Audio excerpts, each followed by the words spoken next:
నా పేరు గుణవతి అండి. షష్ఠి పూర్తి సందర్భంగా ఇక్కడికి వచ్చాము. ఎప్పటి నుంచో ఇక్కడికి రావాలని మేము తపన పడాము. కానీ దేవుడు ఇప్పుడు అనుగ్రహించాడు. ఇక్కడ వీళ్ళందరినీ చూస్తుంటే చాలా బాధేస్తుందండి. వీళ్ళని ఇంతమందిగా శ్రద్ధగా చూసుకోవడం చాలా గొప్ప. చాలా మెంటల్ వరీగా ఉన్న వాళ్ళని కూడా చాలా ఓర్పుగా, నేర్పుగా, మంచిగా చూస్తున్నారు. వాళ్ళకి 3 పూటల భోజనం పెట్టి ఇవన్నీ చేస్తూ ఉన్నారు. మనం ఎక్కడో సహాయం చేసి మన ఫంక్షన్లు అవి ఇవి చేసుకొని ఎన్నో ఖర్చులు పెడతా ఉంటాము.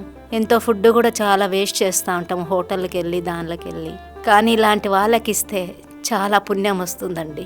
వీళ్ళని ఒకసారి వచ్చి వీళ్ళందరినీ చూస్తే మీకు ఆ సిచ్యువేషన్ ఏంటో అన్నది మీకు అర్థమవుతుంది. ప్రతి ఒక్కరూ మీరు కూడా ఒకసారి వచ్చి అనాథాశ్రమం చూసి మీరు కూడా మీకు తోచిన సహాయం చేయండి.